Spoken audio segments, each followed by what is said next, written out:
தனியார் பேருந்துகளின் அதிவேக பயணம் ஆபத்தை ஏற்படுத்துகிறதா என்கிற கேள்வி குறித்து விருதுநகர் மாவட்டம் சிவகாசி பகுதி மக்கள் தெரிவித்த கருத்துக்களை பார்க்கலாம். அரசு பேருந்துக்கெல்லாம் பாத்தீங்கன்னா இந்த வேக கட்டுப்பாட்டு கருவின்னு ஒண்ணு வச்சிருக்காங்க. தனியார் பேருந்து இப்ப அரசு பேருந்து இங்க இருந்து சிவகாசில இருந்து மதுரைக்கு 2 மணி நேரத்துல போகுதுன்னா இது 1.5 மணி நேரத்துல போகுது. அதை முறைப்படி ஆர்டிஓ இந்த நம்ம போலீஸ் காவல்துறை எல்லாம் சேர்ந்து அந்த கட்டுப்பாட்டுக்கு கொண்டு வரணும். பொதுவாகவே அரசு பஸ்ஸுக்கும் தனியார் பஸ்ஸுக்கும் நிறைய போட்டிங்கிறது இருக்குது. பழைய காலத்துல கிட்டத்தட்ட ஒரு 20-30 வருஷத்துக்கு முன்னாடி கொடுக்கப்பட்ட டயத்துல தான் இப்போ வண்டி ஓடுது.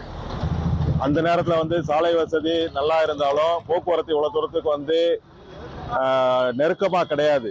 இப்போ வாகனங்களும் பெருகி போச்சு. 2 வீலரோ மற்ற இதுவோ இல்லாத வீடுகள்ல ஆகி போச்சு. அதுக்கு தக்கன பிரைவேட் பஸ்ஸுக்கும் டயத்தை மாற்றி அமைக்கணும். பஸ்ஸுக்கு டைமிங் ரொம்ப குறுகலான டைமிங் கொடுக்கறதுனால அவங்க இந்த செகண்டுக்குள்ள அங்க பஸ் ஸ்டாப்ல இருக்கணும். இந்த டயத்தை விட்டு அவங்க அதுக்கு முன்னாடி பஸ் அந்த இடத்த விட்டு நகலணுங்கிறப்ப அந்த டைமிங்கை கீப் பண்ண பண்ணிருக்கு. இப்போ ஒரு காலேஜ் ஸ்டாப்பை போய் பிக்கப் பண்ண வேண்டியதுன்னா அந்த டயத்துக்குள்ள அங்கனக்குள்ள இருக்கணும். இல்லை அடுத்த பஸ்ஸுக்கு அடுத்ததுல இருந்து ஒரு 2 செகண்ட் டயத்துல இருக்கப்ப அது பின்னாலே அவன் ஆளை பிக்கப் பண்ணிடுவான்னு சொல்லி வேகமா போறது காரணம்.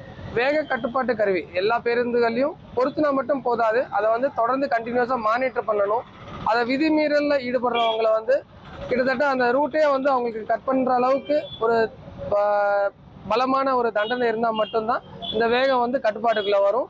நிறைய ஆபத்துகள் தடுக்கப்படும்.